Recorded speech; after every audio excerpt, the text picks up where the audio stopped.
किसी व्यक्ति को ब्रेन ट्यूमर हो जाता है तो उसकी रोज़मर्रा की ज़िंदगी में क्या इफ़ेक्ट, किसी उसके जीवन को किस तरह से ये ब्रेन ट्यूमर जो है प्रभावित करता है? वो ब्रेन ट्यूमर का टाइप्स भी रहते हैं, मतलब डिफरेंट टाइप्स रहते हैं। एक तरफ का ब्रेन ट्यूमर सौम्य ब्रेन ट्यूमर होता है, वो बिनाइन ब्रेन ट्यूमर। वो धीरे धीरे से बहुत धीरे से उसका सेल्स बढ़ते जाते हैं।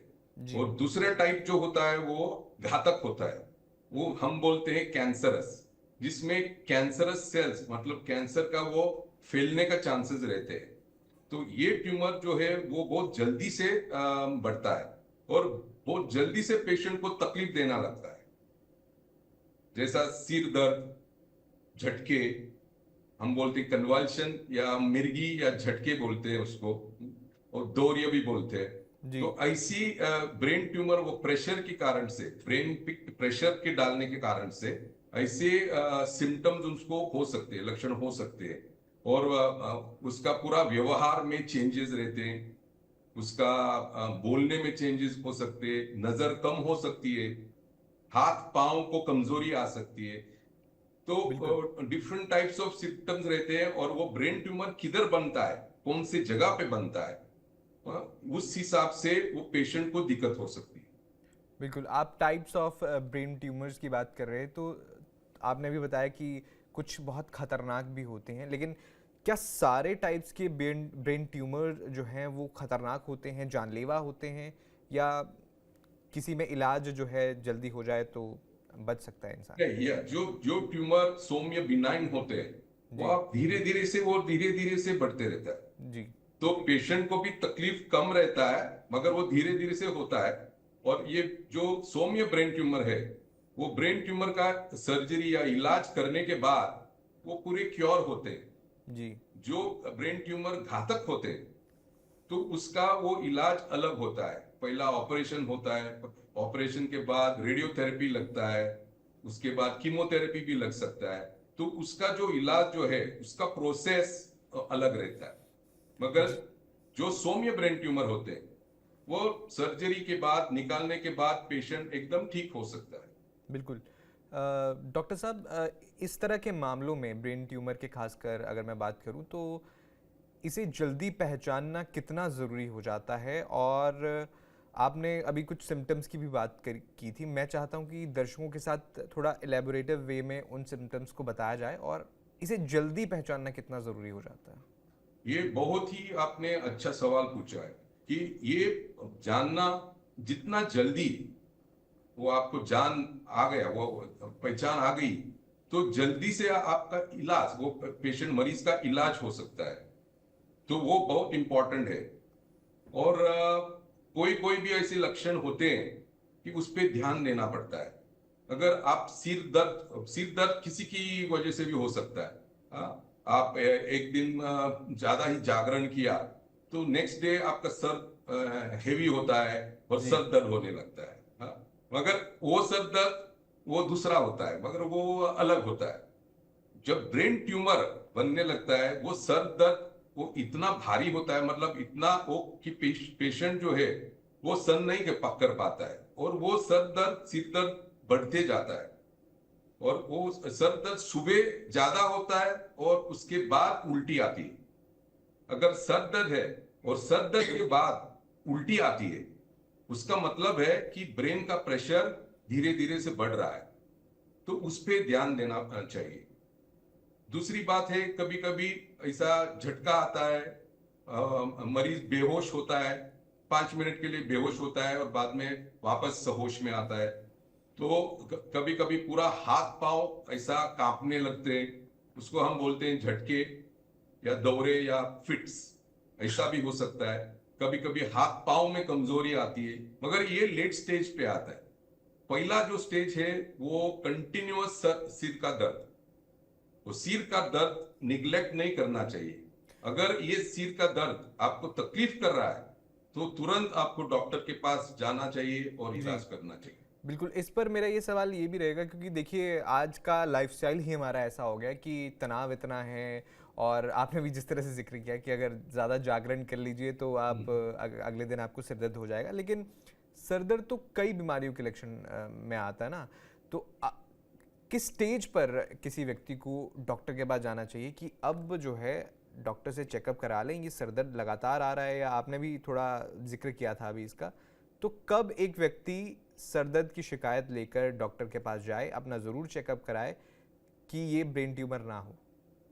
अगर ये सर दर्द पहला वो कंटिन्यूअस रहता है, अगर सर दर्द गोलियों लेने के बाद भी सर दर्द कम नहीं होता है, और सर दर्द के साथ आपको उल्टी आता है, मतलब ये सर दर्द जो ब्रेन ट्यूमर का सर दर्द जो है उसका ऐसा एक फिजियोलॉजी है कि सर दर्द ब्रेन प्रेशर को बढ़ाते जा रही है, और वो ब्रेन प्रेशर जो है वो सुबह तक इतना होता है कि आप उल्टी करें, तो उसका ध्यान देना चाहिए। हमने आपने लक्षणों की बात की, सिम्टम्स की बात की, और क्या होता है ब्रेन ट्यूमर इसकी बात की, लेकिन आज के समय में अगर मैं देखूं तो भारत में ब्रेन ट्यूमर के इलाज के लिए या कौन कौन सा इलाज उपलब्ध है ब्रेन ट्यूमर के लिए? देखो, भारत अभी पूरा डेवलप्ड कंट्री है, और भारत में कोने कोने में अच्छे अस्पताल, अच्छे मेडिकल कॉलेजेस, सरकारी हॉस्पिटल्स, ओके, सब उसमें अभी सोए है, और सब इसमें सीटी स्कैन, एमआरआई का फैसिलिटीज भी मिल रहे हैं।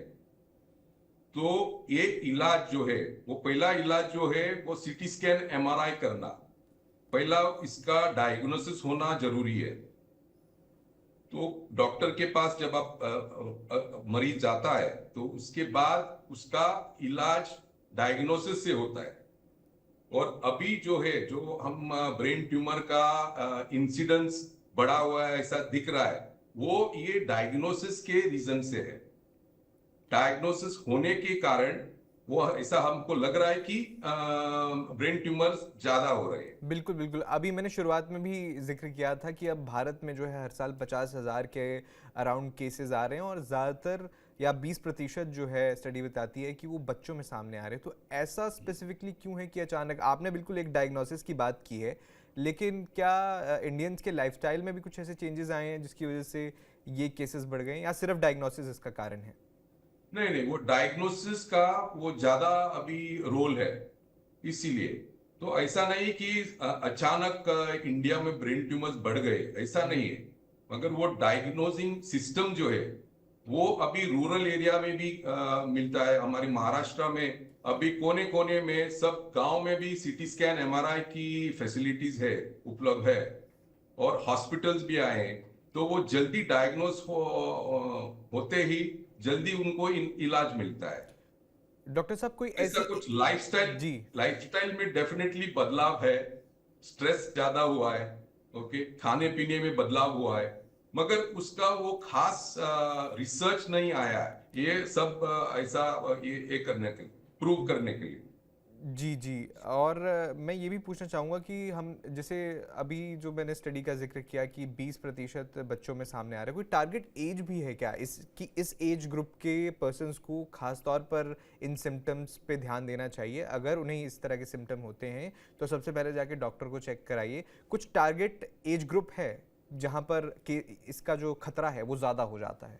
नहीं, बच्चे में क्या होता है, ये जो ट्यूमर बच्चे में ब्रेन ट्यूमर जो बनता है, हम बोलते हैं वो स्टार्टिंग जो होता है वो कंजेनाइटल होता है। मतलब जब बच्चा पैदा होता है उसमें सेल्स का एबनॉर्मलिटी रहती है, और वो पैदा होने के बाद वो सेल्स का एबनॉर्मलिटी जो मैंने बताया, वो काफी वो जीन्स में एबनॉर्मलिटी जो मैंने बताया पहला, उसमें ज्यादा ये है, रोल है बच्चे के ट्यूमर में।